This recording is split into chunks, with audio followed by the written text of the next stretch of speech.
السلام علیکم ورحمۃ اللہ. اذان دے دیں.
أشهد أن لا إله إلا الله وحده لا شريك له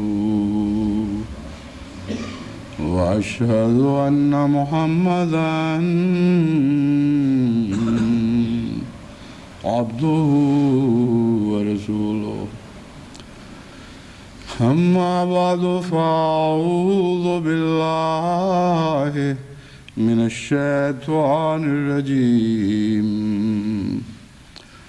بسم الله الرحمن الرحيم. الحمد لله رب العالمين الرحمن الرحيم مالك يوم الدين. إياك نعبد وإياك نستعين. اهدنا الصراط المستقيم صراط الذين أنعمت عليهم غير المغضوب عليهم ولا الضالين.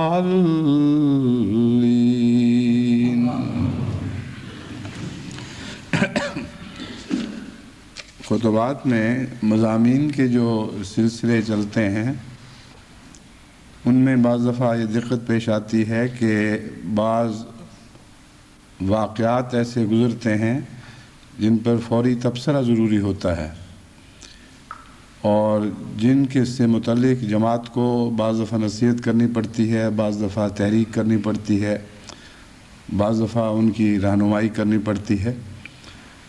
تو اسی لیے میں خطبات کی سلسلے کے دوران ہی اب ابتدا میں چند اور باتیں کرتا ہوں تاکہ وقت کے تقاضے بھی پورے ہو سکیں اور سلسلہ بھی جاری رہے. اس ضمن میں چند دن پہلے میں نے سوچا کہ بوسنیا سے متعلق میں جماعت احمدیہ کو صورتحال سے مختصراً آگاہ کرتے ہوئے ایک اہم اعلان کروں، اور یہ فیصلہ کرنے کے بعد کہ اللہ تعالیٰ کا عجیب تصرف ہے کہ مجھے اطلاع ملی کہ بوسنین مسلمانوں کا ایک مہاجر گروہ ملاقات کا خواہش مند ہے، اور انہوں نے جمعے ہی کا وقت دیا ہے اور جمعہ وہ ہمارے ساتھ پڑھیں گے. چنانچہ آج جمعے میں وہ ہمارے پاس بیٹھے ہوئے اس جمعے میں شریک ہو رہے ہیں. اس سے مجھے یہ یقین ہوا کہ یہ تصرف الہی تھا، اور ان دونوں باتوں کا آپس کا انطباق کوئی حادثہ نہیں، کوئی اتفاق نہیں، بلکہ واقعتاً یہ مضمون بیان کرنا ضروری تھا. جماعت احمدیہ پر بہت سے مسلمان علماء اور اب حکومتیں بھی ان میں شریک ہو چکی ہیں، مدت سے یہ الزام لگا رہے ہیں کہ ہم جہاد کے قائل نہیں ہیں. حالانکہ حضرت اقدس مسیح موعود علیہ السلام کا بالکل واضح موقف ہمیشہ یہ رہا، اور جماعت احمدیہ کا ہمیشہ سے یہی موقف چلا آ رہا ہے کہ قرآن کریم نے جس جہاد کا ذکر فرمایا ہے وہ اپنی تمام تر صورتوں میں تمام شرائط کے ساتھ ہمیشہ جاری رہنے والا ایک سلسلہ ہے. جہاد بالسیف اس کی ایک قسم ہے، اور جب بھی جہاد بالسیف کی شرائط پوری ہوں، جہاد بالسیف بھی اسی طرح فرض ہوگا جیسے دوسرا جہاد ہے، لیکن شرائط کے ساتھ اور قرآن کریم کی بیان کردہ حدود کے اندر ان کو پھلانگ کر نہیں. اس ضمن میں بوسنیا کے متعلق مجھے کامل یقین ہے کہ اگر اس دور میں ہم نے اسلامی جہاد کا کوئی موقع دیکھا ہے جہاں اسلامی جہاد کا تصور واقعتاً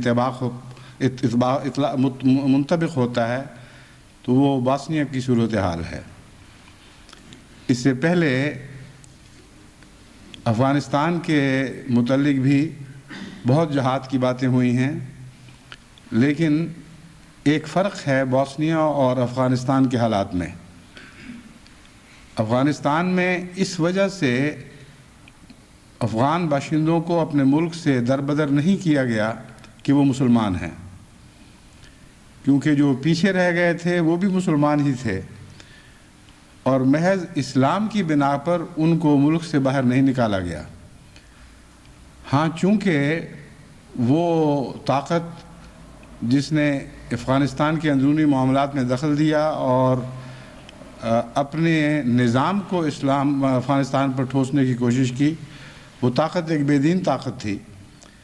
اس لیے اس کے خلاف احتجاج میں اور نفرت کے اظہار کے طور پر کہ ہم کسی کو زبردستی اپنا نظام نہیں بدلنے دیں گے، وہ لوگ اپنے ملک کو چھوڑ کر گھر سے بے گھر ہوئے.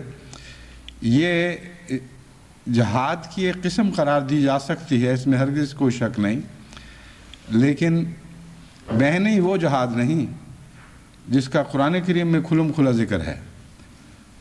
جیسا کہ سورہ حج میں جب جہاد کی اجازت دی گئی تو فرمایا گیا اذن للذین یقاتلون بأنہم ظلموا وإن اللہ علی نصرہم لقدیر للذین اخرجوا من دیارہم بغیر حق الا ان یقولوا ربنا اللہ، کہ اجازت دی جاتی ہے ان لوگوں کو جن کے خلاف تلوار اٹھائی جا رہی ہے،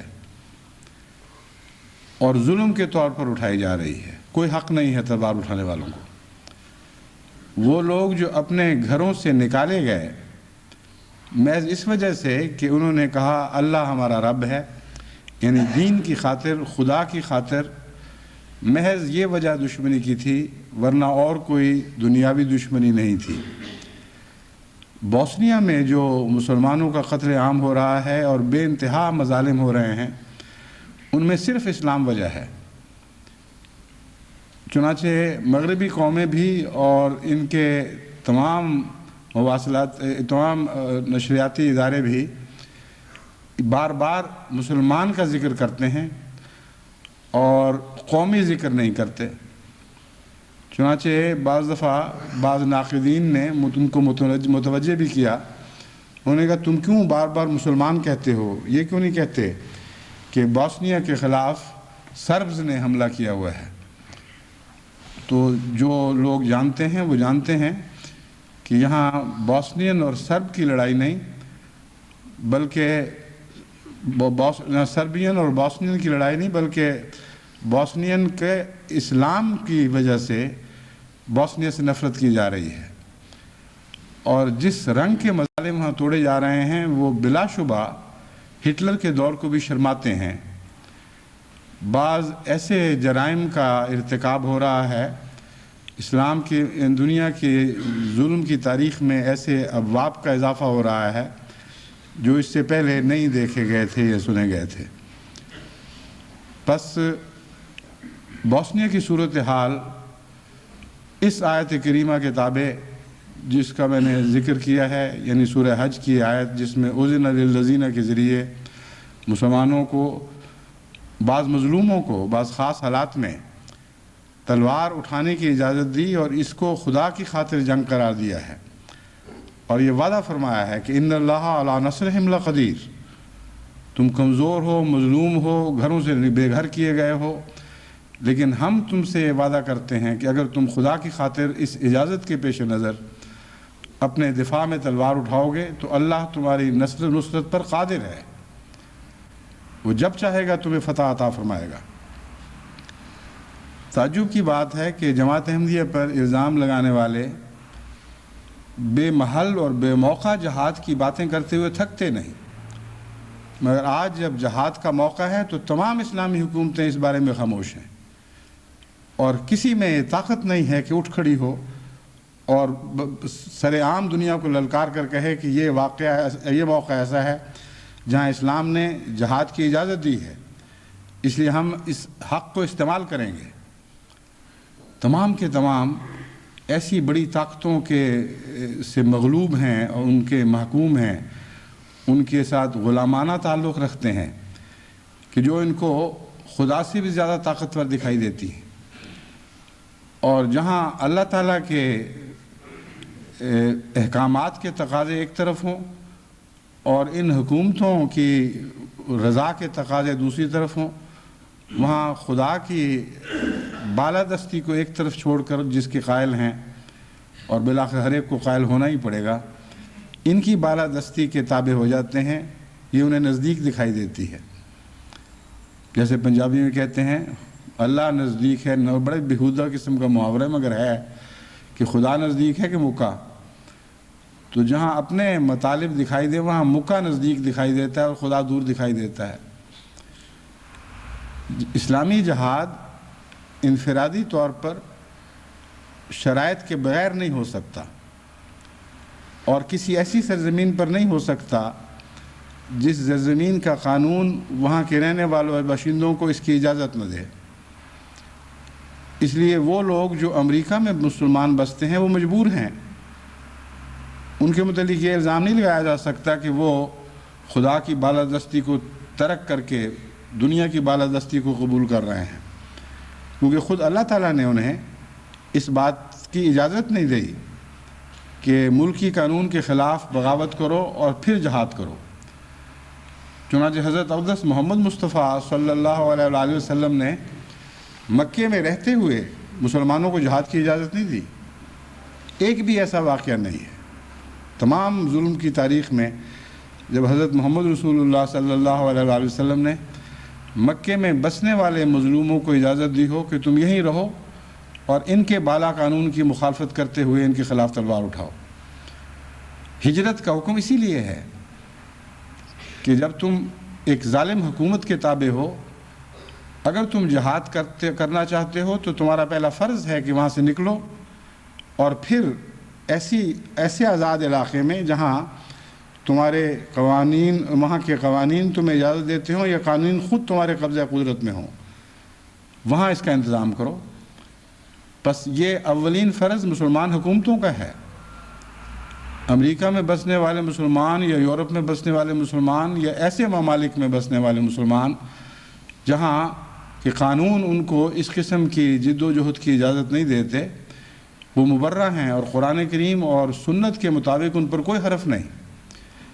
لیکن مسلمان حکومتوں پر ہے، ان کا فرض ہے کہ وہ اپنی زمین کو ان کے جہاد کے لیے پیش کریں اور کثرت کے ساتھ باسنیا کے مسلمانوں کو دعوت دیں، وہاں ان کو پناہ دیں، وہاں ان کی تربیت کریں اور ان کی ہر صورت میں مدد کریں تاکہ وہ اس سرزمین کو طاقت کے زور سے واپس لیں جس سرزمین کو محض ازراہ ظلم طاقت کے زور سے ان سے چھینا گیا ہے، اور اس کا ان چھیننے والوں کو کوئی حق نہیں تھا۔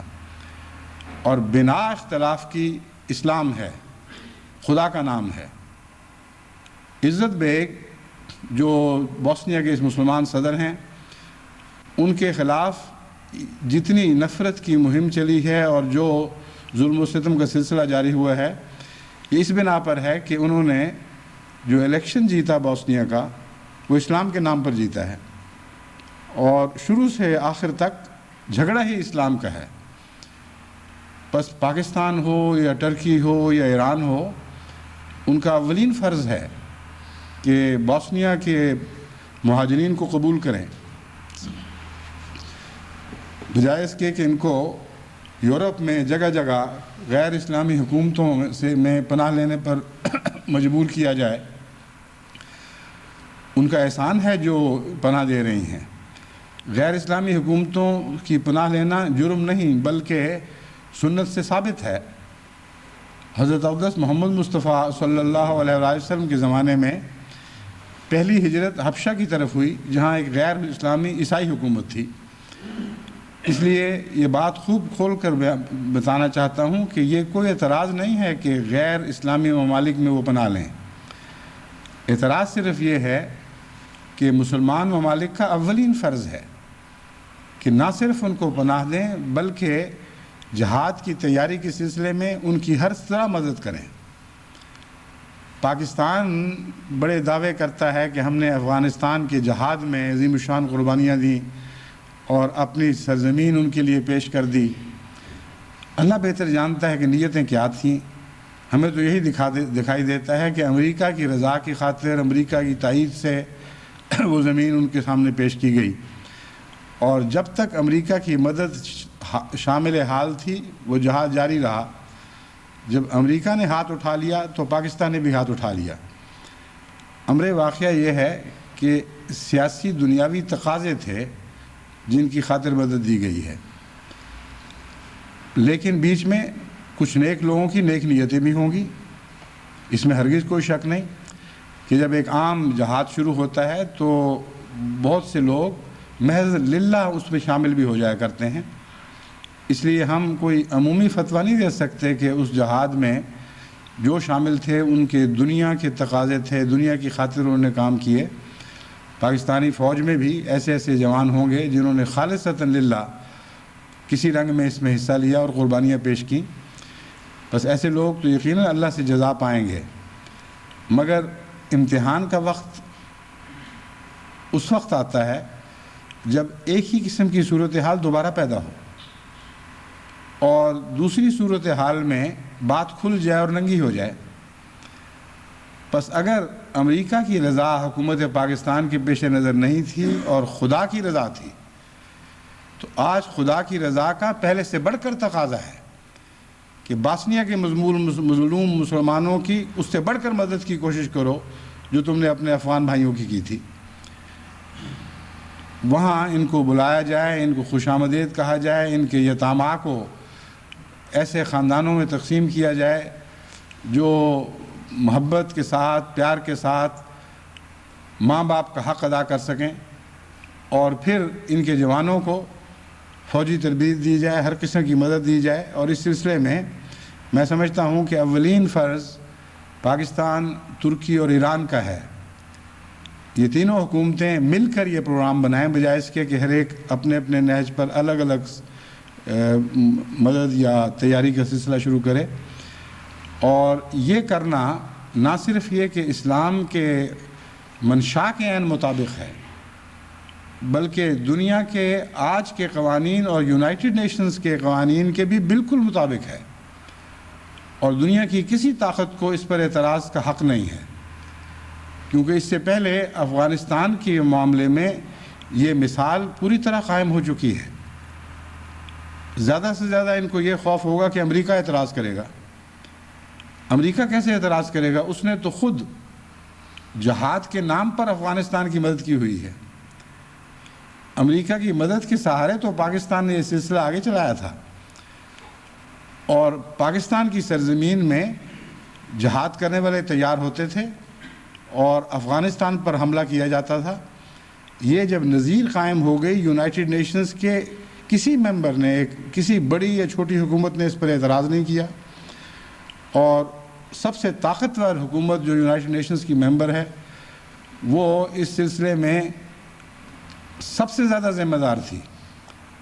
تو آج کس کا حق ہے کہ اس پر اعتراض کرے؟ اس لیے عقلاً، قانوناً، انصافاً، رواجاً کسی کا حق نہیں ہے۔ تو پھر ڈرتے کس سے ہو؟ اندرونی خوف کے کچھ تقاضے ہوں جو ہمارے علم میں نہ ہو تو الگ بات ہے، ورنہ ظاہری طور پر جب خدا کا منشا بھی ہو اور دنیا کی طاقتیں بھی اس تحریک پر عملاً ساتھ کر چکی ہوں جس کی میں تمہیں توجہ دلا رہا ہوں، تو پھر کسی خوف کی کوئی ضرورت نہیں ہے۔ اور اگر خوف ہو بھی تو یہ وقت نہیں ہے کہ جب خوف کا اظہار کیا جائے۔ ایک پوری مسلمان قوم کو مل یا میٹ کیا جا رہا ہے، اور ایسے خوفناک مظالم توڑے جا رہے ہیں کہ ان کے بیان کی بھی طاقت نہیں ہے۔ اگر میں بیان کروں تو مجھے اپنے جذبات پر قابو نہیں رہے گا۔ اس لیے آپ اخباروں میں خبریں پڑھتے ہیں، ٹیلی ویژن پر پروگرام دیکھتے ہیں۔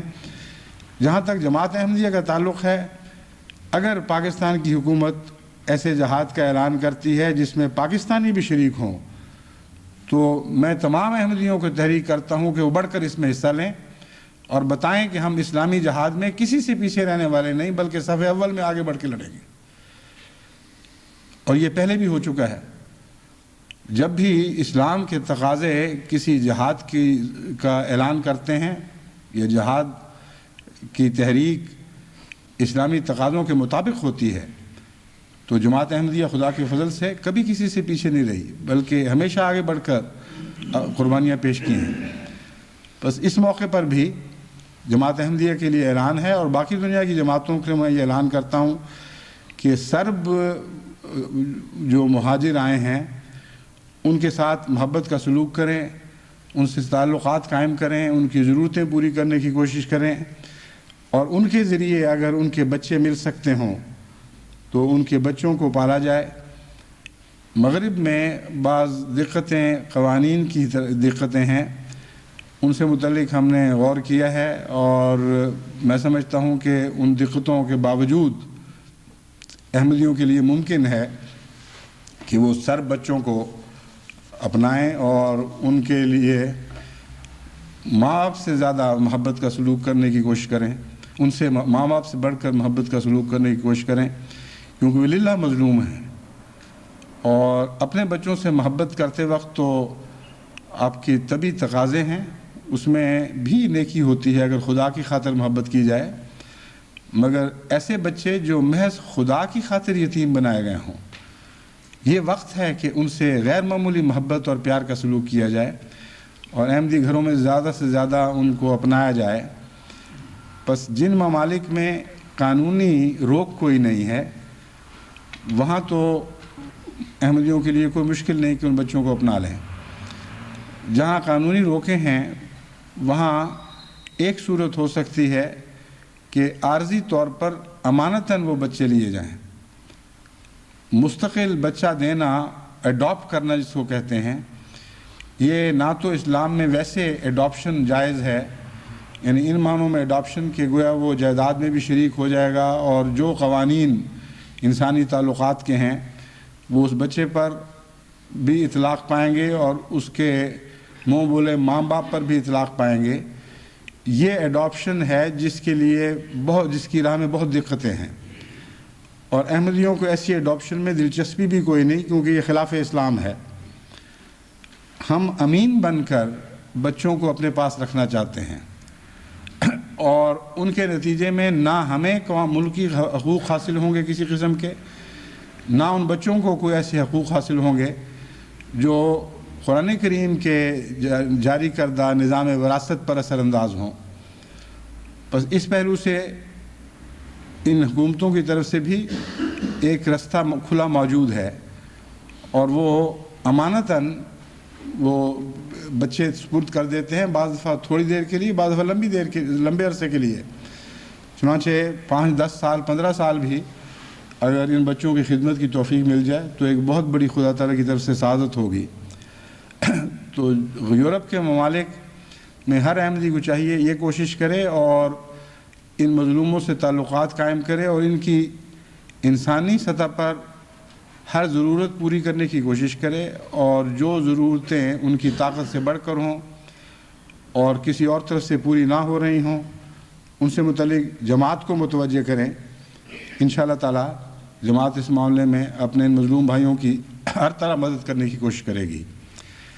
تو میں امید رکھتا ہوں جماعت جیسا کہ ہمیشہ ہر نیک تحریک پر ضرور لبیک کہتی ہے، اس تحریک پر بھی انشاءاللہ ضرور لبیک کہے گی. خدا کرے کہ مسلمان حکومتوں کو بھی لبیک کہنے کی توفیق ملے، ورنہ یہ نہ ہو کہ آئندہ زمانہ ان پر تان کرے کہ ناداں جھک گئے سجدے میں جب وقت قیام آیا.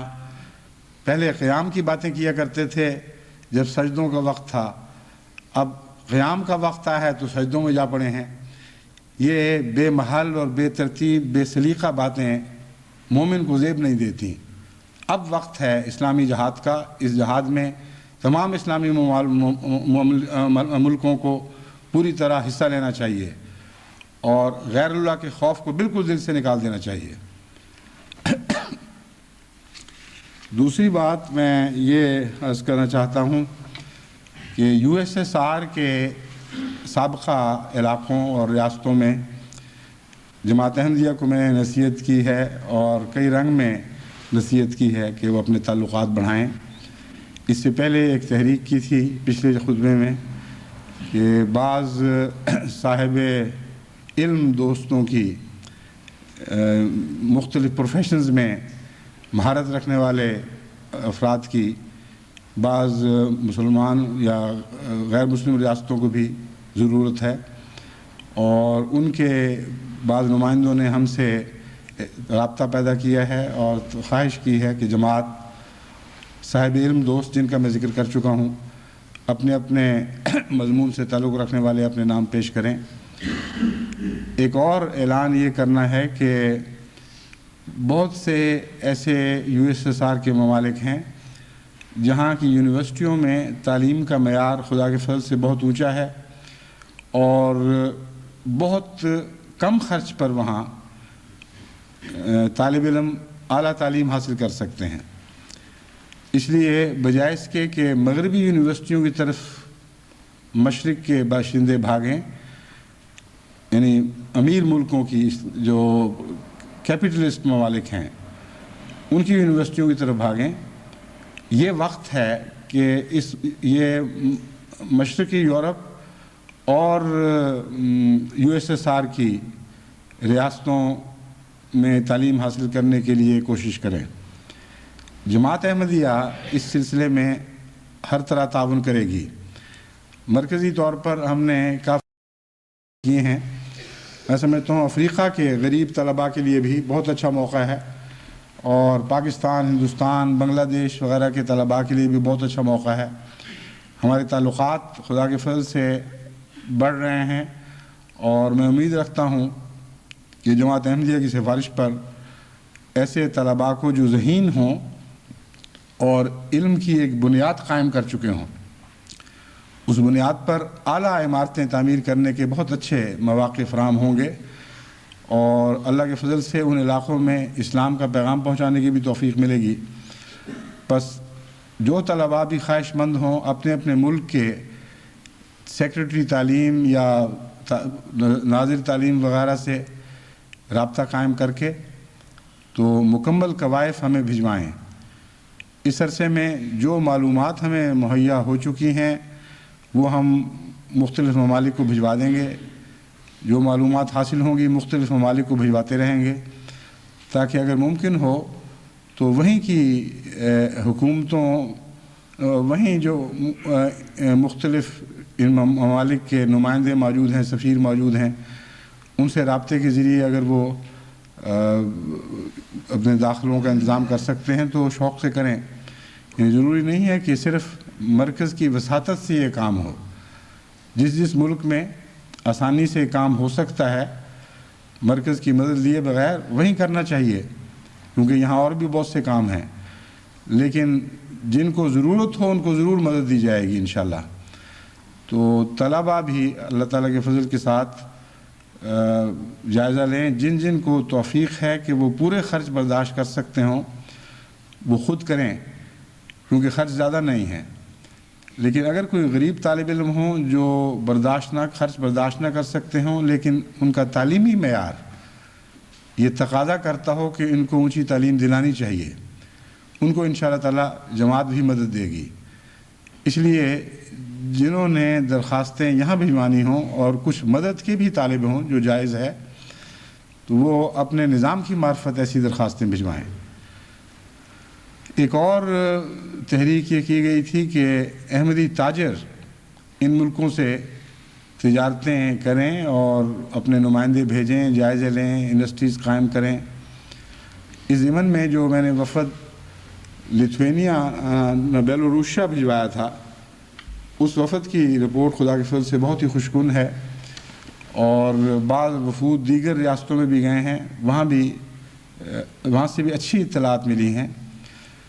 بہت بھاری امکانات ہیں تجارتوں کے بھی اور انڈسٹری کے لیے بھی، کیونکہ باوجود اس کے کہ روس اقتصادی لحاظ سے، ٹیکنالوجی کے لحاظ سے اور صنعتی لحاظ سے بعض شعبوں میں مغرب کا مقابلہ کرتا تھا، مگر وہ شعبے دفاعی شعبے ہیں یا جارحانہ شعبے ہیں۔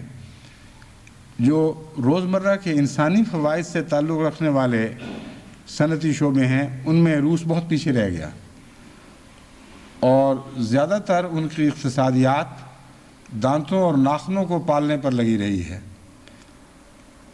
گوشت پوست اور آنکھیں اور جگر اور دل وغیرہ کی غذا کی طرف توجہ کم رہی۔ اسی وجہ سے یہ نظام بالآخر ناکام ثابت ہوا، اور اب جب کہ سب کچھ کھلا کھلا دکھائی دینے لگا ہے تو جن اعضاء میں ان کی کمزوریاں ہیں وہ بالکل سامنے آ گئی ہیں، اور یہ خود اب اس بات کے خواہش مند ہیں کہ ہر قسم، تمام ممالک کے خواہ و پسماندہ ہوں جیسے بھی ہوں، وہ افراد جو مدد کی اہلیت رکھتے ہیں ہماری مدد کریں۔ تو میں سمجھتا ہوں اس میدان میں بھی جو ایک قسم کا خدمت کا جہاد ہے، جماعت احمدیہ کو صف اول پر رہنا چاہیے۔ تجارت کے سلسلے میں خدا تعالیٰ کے فضل کے ساتھ انگلستان کی جماعت سے فوری طور پر قربانی کی بہت اعلیٰ مثالیں سامنے آئی ہیں۔ چنانچہ وہ وفد جو بیلوروس بھجوایا گیا تھا، اس میں ایک فہیم بھٹی صاحب ہمارے جماعت انگلستان کے مخلص کارکن ہیں، جو اس کے کیسٹس کے انتظام کے بھی سربراہ ہیں، اور یہ اور ان کے ساتھی بھٹی خاندان کے نوجوان مل کر ساری دنیا کو فوراً کیسٹس بھجوانے کا انتظام کرتے ہیں۔ انہوں نے مجھے یہ پیشکش کی، یعنی رپورٹ جب ہو گئی اور زبانی باتیں ہو گئیں، اس کے بعد یہ پیشکش اس طرح کی کہ اپنی بیوی اپنے بچوں کو ساتھ لے کر آئے اور کہا کہ آپ نے کہا تھا کہ یہ وقت ہے کہ خدمت دین کے لیے اپنے سارے خاندان کو بیچ میں جھونک دو، تو میں پیشکش کرتے ہوئے ان کو ساتھ لایا ہوں۔ آپ ان سے پوچھ سکتے ہیں کہ یہ اپنے آپ کو اس میدان میں جھونکنے کے لیے خوب تیار ہو کے آئے ہیں۔ چنانچہ اللہ کے فضل سے ان کی بیگم نے بھی اسی طرح عزم کے ساتھ اور بڑی خوشی کے ساتھ کہا کہ ہم نے فیصلہ کر لیا ہے کہ ہم وہیں جا کر بیٹھ جائیں گے، وہیں کے ہو رہیں گے۔ انگلستان میں سب اثاثے ختم کر کے ہم وہاں جانا چاہتے ہیں، کیونکہ اس کے بغیر صحیح معنوں میں ان کی خدمت ہو نہیں سکتی۔ دور بیٹھے تجارتوں کے ذریعے وہ بات نہیں بن سکتی جو انسان وہاں جا کر خود آباد ہو جائے اور مستقل انہی کا ہو کے رہ جائے۔ پھر اس سے انہوں نے کہا کہ تربیت میں بھی فائدہ پہنچے گا۔ تو بچوں کی طرف میں نے دیکھا وہ بڑے خوشی سے مسکرا کر ایک دوسرے سے بڑھ کر ہاں کر رہے تھے۔ تو یہ خاندان یعنی فہیم بھٹی صاحب کا خاندان خدا کے فضل سے پورے کا پورا اپنے آپ کو پیش کر چکا ہے۔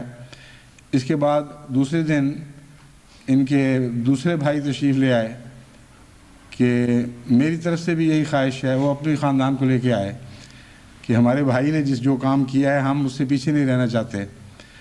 اور تیسرے دن تیسرے بھائی کا خط آ گیا کہ میں نے اپنی والدہ کو جو امریکہ میں ان کی والدہ ان کے والد فوت ہو چکے ہیں، جو حضرت مسیح علیہ السلام کے ایک صحابی کے پوتے کے بیٹے تھے۔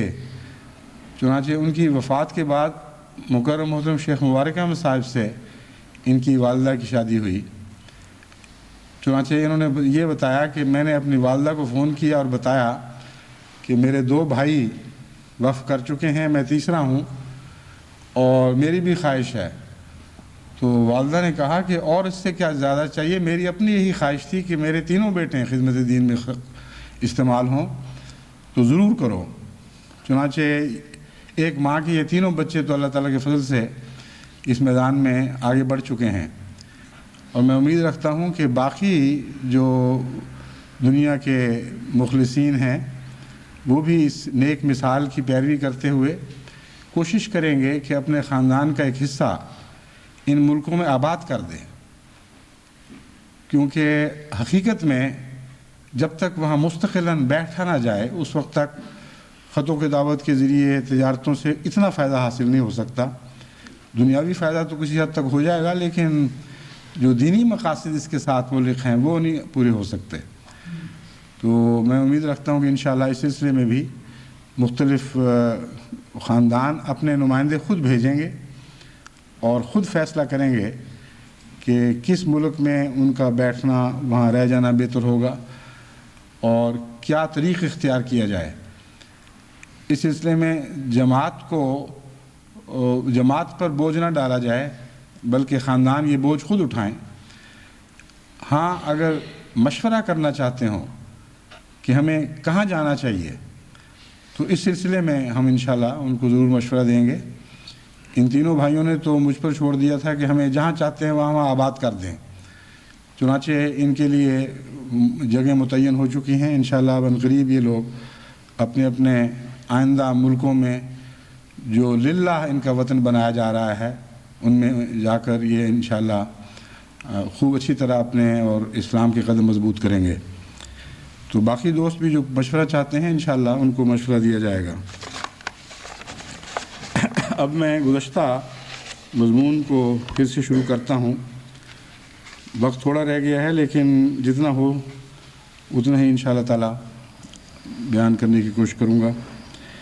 سب سے پہلے میں یہ بیان کرنا چاہتا ہوں کہ میں نے خائنین سے معافی کے سلوک سے متعلق گفتگو کی تھی اور یہ کہا تھا کہ بعض خائنین ایسے ہیں جن کو میں معاف نہیں کرتا، تو بعض لوگ مجھے اس سے سفارشیں کرتے ہیں، ان کو میں کہتا ہوں کہ قرآن کریم نے تو یہی بتایا ہے کہ ایسے لوگوں سے نرمی نہیں بلکہ خدا تعالیٰ کی مرضی کے تابع ان کے ساتھ سختی کا سلوک ہونا چاہیے۔ سختی سے مراد یہ ہے کہ ان کو جو جس حد تک اصلاحی ذریعہ اختیار کرنا ضروری ہے کرنا چاہیے۔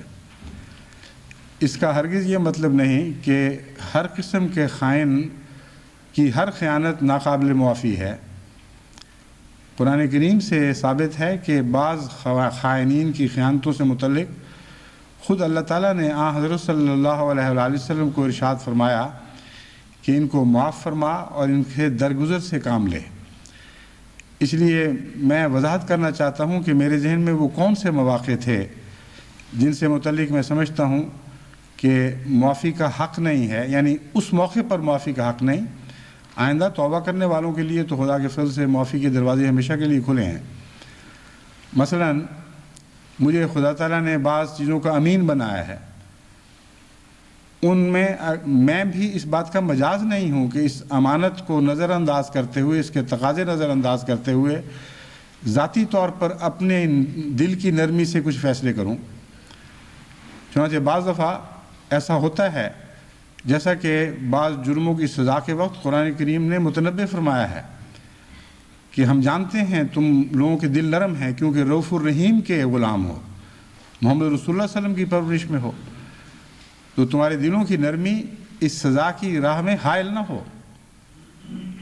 اس میں حکمت یہ ہے کہ وہ امانت ہے ایک قسم کی، جو خدا تعالیٰ کی طرف سے واضح طور پر ایک حکم آتا ہے، یا بعض ایسی صورتیں پیش ہوتی ہیں جن میں ایک انسان مالک کے طور پر فیصلہ نہیں کر سکتا بلکہ امین کے طور پر مجبور ہے، وہاں معافی کا کوئی ایسا حق نہیں، معافی کا کوئی حق نہیں ہے۔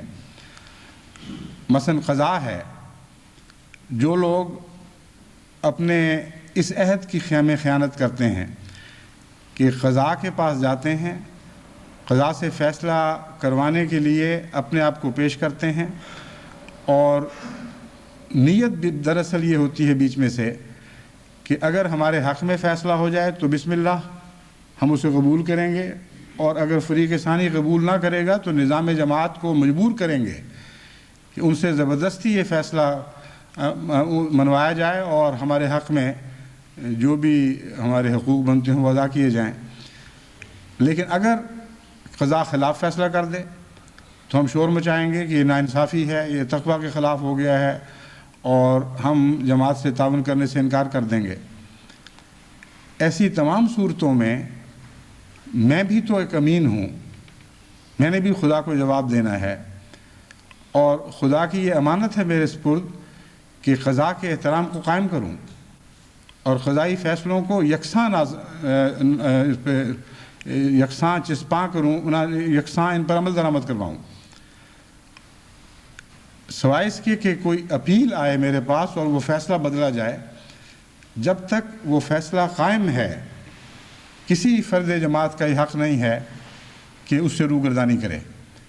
بس ایسی صورت میں قطع نظر اس کے کہ کون ہے، کیسا ہے، در حقیقت وہ فیصلہ درست بھی تھا کہ نہیں۔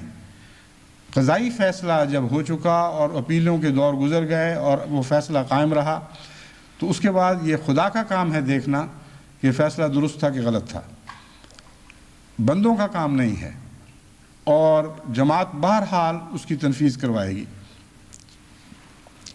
تو ایسے معاملات میں جو سفارشیں کرتے ہیں یا معافی کی درخواستیں کرتے ہیں ان سے میں ان کو صاف بتاتا ہوں، ایسے بعض واقعات گزرے ہیں یہیں یورپ میں ہی کہ قضائی فیصلے کے مطابق حق ادا نہ کیا، دوسرے کا فریق کا حق دبا کے بیٹھے رہے، اور خدا کے نام پر اور رسول کے نام پر درخواستوں پر درخواستیں آنے لگیں کہ ہمارا اخراج کا فیصلہ ختم کیا جائے اور معافی سے کام لیا جائے۔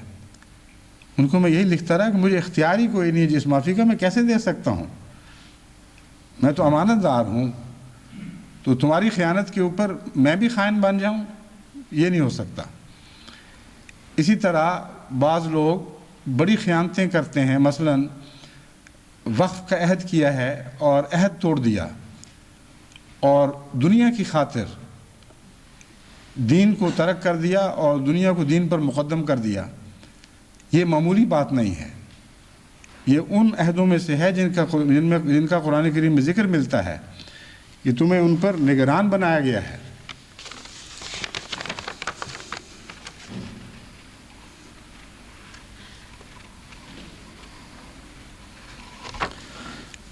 یہ اعلان میں یہ کرنا چاہتا ہوں کہ ہمارا جو سیٹلائٹ ایشیا میں خطبات کو پہنچانے کا نگران تھا.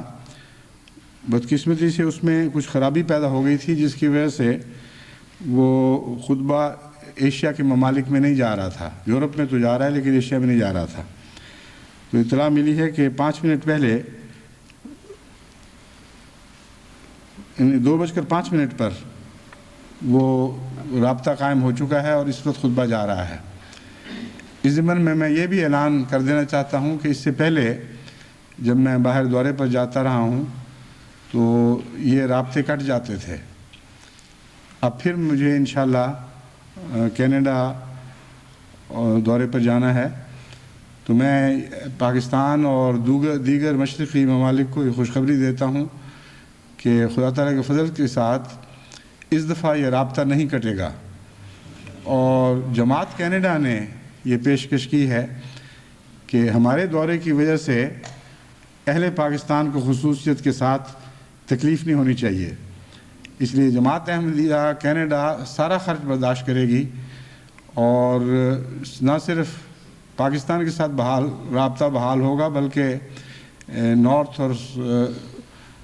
امریکہ تمام کا تمام یہ خطبہ براہ راست سن اور دیکھ سکے گا. تو میں ان کو یہ خوشخبری دیتا ہوں جو اب یہ آواز سن رہے ہیں کہ وقتی اس قسم کی خرابیاں تو بعض دفعہ ہو جاتی ہیں. انشاءاللہ کوشش کریں گے کہ آئندہ نہ ہوں. لیکن میرا جو 3 ہفتے کا باہر کا دورہ ہے، یعنی 3 ہفتے سے کم ہے لیکن 3 خطبے باہر ہوں گے، 1 یورپ میں اور 2 کینیڈا میں. تو ان سب میں انشاءاللہ تعالی تمام دنیا کی جماعتیں شریک ہوں گی.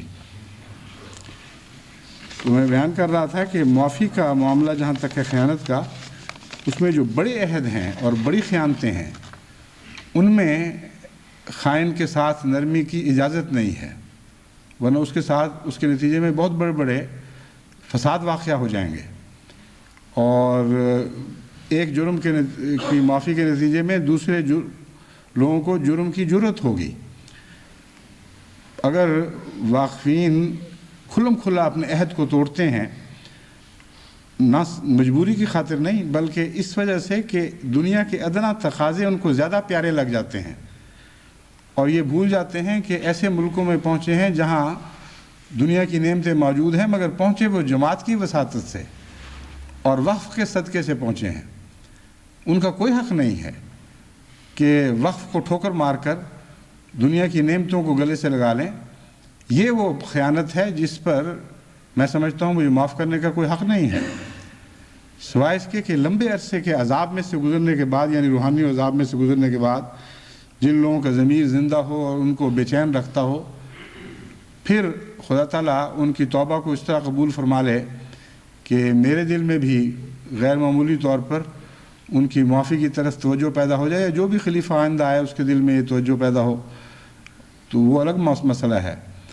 لیکن ادھر یہ جرم کیا، ادھر معافی کے نام پر، خدا کے نام پر، رسول کے نام پر ہمیں معاف کر دیں، اور دونوں باتیں اکٹھی ہضم کرنے دیں. دنیا بھی رہ جائے اور دین بھی رہے، یہ نہیں ہو سکتا. پھر کئی صورتوں میں رہتے ہیں لیکن بعض صورتوں میں یہ دونوں اکٹھے نہیں رہ سکتے. پھر جماعتی اموال کے غصب کرنے والے جن کو ان کا امین بنایا گیا تھا، ان کے متعلق کوئی بڑی سزا تو نہیں دی جاتی، یعنی کوئی دنیاوی بدنی سزا نہیں ہوتی، لیکن ایک ناراضگی کا اظہار ہے جو مختلف شکلیں اختیار کرتا ہے.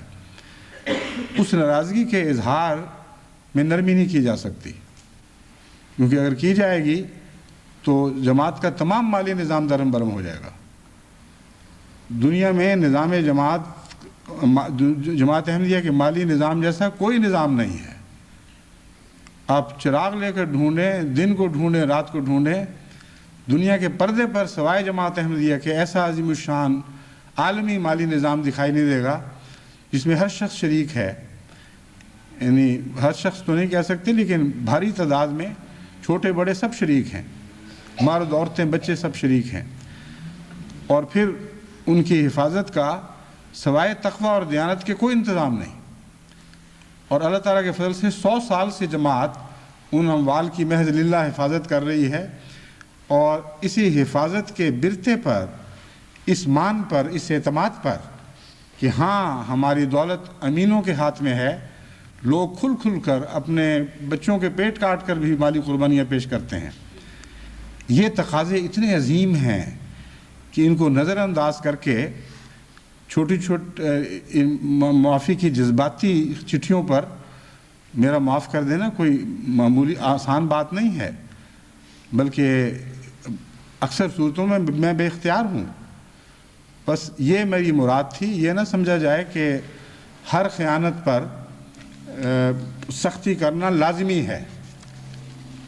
بعض خیانتیں نفس انسان کی اپنی خیانتیں ہوتی ہیں، ذاتی طور پر کوئی خیانت کرتا ہے، اس میں بخشش سے کام لینا ہرگز گناہ نہیں ہے، بلکہ بخشش اور عفو مستحب ہیں۔ پھر بعض اور قومی بددیانتیاں بھی ہوتی ہیں مگر چھوٹی چھوٹی ہوتی ہیں، ان میں اللہ تعالیٰ کی طرف سے یہ ارشاد ہے کہ چھوٹی موٹی عام بددیانتیوں میں، خیانتوں میں حتی المقدور نرمی سے پیش آؤ۔ چنانچہ حضرت صلی اللہ علیہ وآلہ وسلم کو اللہ تعالیٰ فرماتا ہے کہ وہ لوگ جو اہل کتاب ہیں ان پر ہم نے بدعہدی کے نتیجے میں لعنت ڈالی تھی۔ فَبِمَا نَقْضِهِمْ مِيثَاقَهُمْ لَعَنَّاهُمْ وَجَعَلْنَا قُلُوبَهُمْ قَاسِيَةً، انہوں نے ہمارے عہدوں میں بددیانتی کی یعنی خیانت سے کام لیا، ہم نے ان پر لعنت ڈالی اور اس کے نتیجے میں ان کے دل سخت ہو گئے۔ یحرفون الکلم عن مواضعہ، بددیانتی کی ایک شکل انہوں نے یا خیانت کی ایک شکل یہ اختیار کی کہ فرمان الہی کو سمجھتے ہوئے بھی اس کے مواقع اور مواضع سے اٹھا کر ایسی جگہ استعمال کرنے لگے جو اس فرمان کا منطوق نہیں تھا، مدعا اور مطلوب نہیں تھا۔ بس اکثر علماء سے یہ خیانت ہوتی ہے، یعنی دینی علماء جب خیانت میں مبتلا ہوتے ہیں تو ایسی بے باکی اور جرأت اختیار کرتے ہیں کہ اللہ تعالیٰ کے کلام سے وہ باتیں جو ان کا دل گواہی دیتا ہے کہ اس مقصد کے لیے نہیں ہیں، وہاں استعمال کرتے ہیں جہاں ان کا ذاتی مقصد پورا ہو رہا ہو اور خدا کا مقصد پورا نہ ہو رہا ہو۔ چنانچہ اس طرح دین میں تحریف کا سلسلہ شروع ہو جاتا ہے، پھر وہ ختم ہونے کا نام ہی نہیں لیتا۔ اسی کے نتیجے میں نہایت ہی بگڑی ہوئی فرقوں کی صورتیں ابھرتی ہیں۔ تو فرمایا کہ وہ لوگ جنہوں نے میرے عہد کو توڑا اور اس میں خیانت سے کام لیا، ان کے ہم نے دل سخت کر دیے، اور سخت دل ہونے کے بعد علامت کیا ظاہر ہوئی؟ یحرفون الکلم عن مواضعہ، وہ کھلم کھلا خدا کے کلام سے کھیلنے لگے۔ دو باتیں الگ الگ ہیں۔ پہلی بات اور اس بات میں فرق یہ ہے کہ پہلے تو وہ اپنی ذات کے متعلق تقاضوں کو پورا نہیں کرتے تھے، جو عہد خدا سے انہوں نے باندھے تھے ان کو انہوں نے پورا نہیں کیا، لیکن دوسروں کو دھوکہ دینا اس میں شامل نہیں تھا۔ جب خدا کے تقاضوں کو، وعدوں کو توڑ دیا تو دل سخت ہو گئے، اور پھر اس کا اگلا قدم یہ اٹھایا گیا کہ بنی نوع انسان کو خدا کے نام پر خدا کے کلام سے دھوکہ دینے لگے۔ وَنَسُوا حَظًّا مِمَّا ذُكِّرُوا بِهِ، اور بعض باتیں جو ان پر ذمہ داریاں ڈالتی تھیں ان کو تو بھول ہی گئے۔ فرمایا یہ وہ لوگ ہیں خیانت جن کی عادت بن چکی ہے۔ وَلَا تَزَالُ تَطَّلِعُ عَلَىٰ خَائِنَةٍ مِّنْهُمْ إِلَّا قَلِيلًا مِّنْهُمْ، تو روزمرہ ان کی خیانتوں کی اطلاع، خیانتوں کی خبریں سنے گا، ان کی خیانتوں پر اطلاع پائے گا، کیونکہ سینکڑوں سال سے اس بات میں مصروف ہیں، ان کی عادت مستمرہ ہے۔ جس طرح چور کو چوری کی لت پڑ جاتی ہے، جھوٹے کو جھوٹ کی لت پڑ جاتی ہے، تو اس کی چھوٹی موٹی چوریاں چور کی یا چھوٹے موٹے جھوٹ جھوٹے کے نظر انداز کر دیے جاتے ہیں۔ یہی وہ مضمون ہے کہ ان کا تو حال ہی بہت برا ہے، تو ان سے کیا توقع رکھتا ہے؟ شاذ ہی ہیں ان میں سے جو امانت دار ہیں، ان سے کیا سلوک فرمایا فاعف عنہم واصفح، ان سے عفو کا سلوک کر۔ چھوٹی موٹی باتوں میں یہ مراد نہیں کہ بڑی بدعہدیاں جو دین میں کرتے ہیں اس پر خاموشی اختیار کر، مراد یہ عادی جو مجرم ہیں روزمرہ کی باتوں میں کہاں تک تو ان کو پکڑے گا. اس لیے عام غفلتوں میں، عام خیانتوں میں ان سے درگزر سے کام لے. وصفہ اور نظر انداز کر دیا کر. وصفہ کا مضمون ایسا ہے جیسے آپ کسی بچے کو غلطی کرتے دیکھتے ہوں اور جان کے نظر اٹھا لیں، چرا لیں، تاکہ اس کو یہ بھی نہ پتہ لگے کہ میں پکڑا گیا ہوں. تو عفو کا ایک بہت ہی پیارا انداز ہے کہ غلطی دیکھنے کے باوجود اس سے آنکھیں بند کر لینا. مگر یہ وہ غلطی نہیں ہے جس کا میں پہلے ذکر کر چکا ہوں کہ ایک دین کے معاملے میں امانت دار شخص جس کے سپرد خدا کا مال کیا جاتا ہے، وہ اس مال کو کھا رہا ہے، اور آپ اس آیت سے استنباط کی کوشش کرتے ہوئے یہ کہیں کہ دیکھیں اللہ تعالیٰ نے رسول اللہ صلی اللہ علیہ وسلم کو بھی تو فرمایا تھا کہ ان کی خیانتوں پر درگزر کیا کر اور آنکھیں پھیر لیا کر. تو ہم بھی تو یہی کرتے ہیں. اگر وہ یہ کرتے ہیں تو حقیقت میں وہ کر رہے ہیں جس کا ذکر پہلے گزر چکا ہے اس آیت میں، یعنی یحرفون الکلم عن مواضعہ. وہ قرآن کریم کی ایک آیت کا منطوق سمجھتے ہوئے بھی اس کو بے محل استعمال کرتے ہیں اور اس سے توڑ مروڑ کر اس سے ناجائز مقاصد حاصل کرنے کی کوشش کرتے ہیں. یہ بہت بڑا گناہ ہے، اور یہ سخت دلوں کی ادائیں ہیں، مومنوں کی ادائیں نہیں ہیں. بس قرآن کریم نے جہاں سختی کا حکم دیا ہے وہاں مضمون کو سمجھ کر سختی کرنا ضروری ہے، جہاں نرمی کو حکم دیا ہے وہاں مضمون کو سمجھ کر نرمی کرنا ضروری ہے. حضرت صلی اللہ علیہ وآلہ وسلم کی سختی اور نرمی کے واقعات ہمارے سامنے ہیں. بعض جگہ ایسی سختی کی ہے کہ انسان حیران رہ جاتا ہے. ایک شخص جس نے اموال کے متعلق حضور صلی اللہ علیہ وآلہ وسلم سے دعا کروائی کہ یا رسول اللہ میرے لیے دعا کریں، میرے اموال میں برکت ہو، میں بھی پھر دل کھول کے چندے دوں. جب اس کے اموال میں برکت پڑ گئی اور حضرت اقدس محمد رسول اللہ صلی اللہ علیہ وآلہ وسلم کے نمائندے اس سے چندہ وصول کرنے یا زکوٰۃ وصول کرنے گئے تو اس نے کہا آ جاتے ہیں زکوٰۃ وصول کرنے والے، یہ تو دیکھتے ہو یہ کیا کچھ ہے، یہ نہیں پتہ کہ کتنے خرچ ہیں، کتنی مصیبتیں ہیں. 100 طرح کی اس نے باتیں بنائیں. جب حضور صلی اللہ علیہ وآلہ وسلم کو اس کا علم ہوا تو آپ نے فرمایا آئندہ اس سے کبھی چندہ وصول نہیں کیا جائے گا.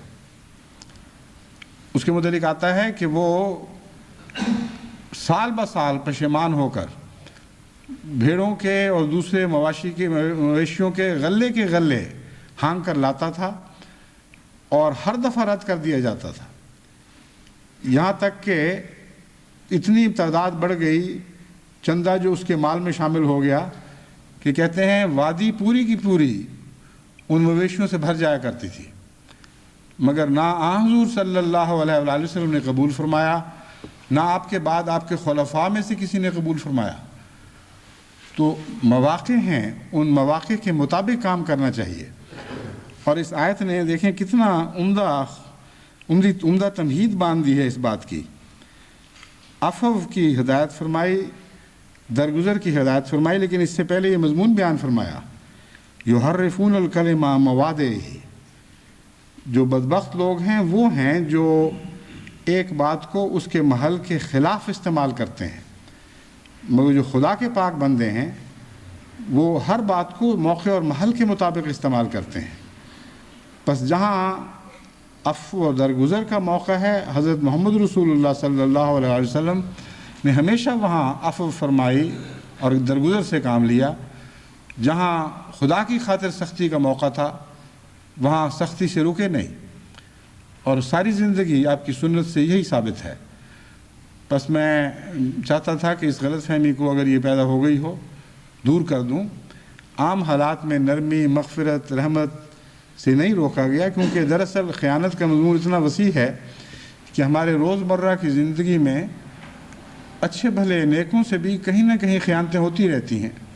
کہیں نظر لڑکھڑا گئی اور نظر خائن ہو گئی، کہیں گفتگو بگڑ گئی اور وہ خائن ہو گئی، کہیں کو کسی ادا سے خیانت ہو گئی. خیانت کے تو بے شمار موقع ہیں. اگر ہر خیانت سے اسی طرح سختی کی جائے تو کوئی انسان بخشش کے لائق ہی نہیں ٹھہرے گا. اس لیے استغفار کرتے ہوئے زندگی گزارنی چاہیے، موقع اور محل کے مطابق اعمال بجا لائیں. اللہ تعالی ہمیں اس کی توفیق عطا فرمائے. انشاءاللہ اب آئندہ خطبہ آپ کینیڈا سے براہ راست سنیں گے اور دیکھیں گے، اور اس کے بعد پھر اگلا خطبہ بھی انشاءاللہ کینیڈا سے ہوگا، اور آخری خطبہ یورپ میں سے ہوگا انشاءاللہ تعالی۔ تو امید ہے اب یہ سلسلے جاری رہیں گے، خدا کرے ہمیشہ جاری و ساری رہیں۔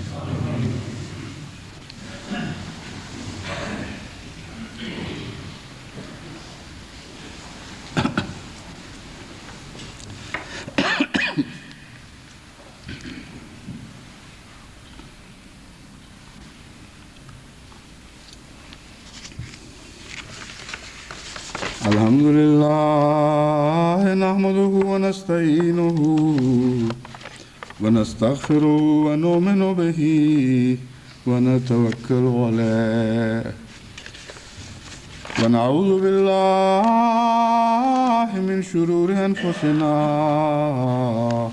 ومن سيئات أعمالنا من يهده الله فلا مضل له ومن يضلله فلا هادي له ونشهد أن لا إله إلا الله وحده لا شريك له ونشهد أن محمدا عبده ورسوله عباد الله رحمكم الله إن الله يأمر بالعدل والإحسان وإيتاء ذي القربى وينهى عن الفحشاء والمنكر والبغي يعظكم لعلكم تذكرون اذكروا الله يذكركم وادعوه يستجب لكم ولذكر الله أكبر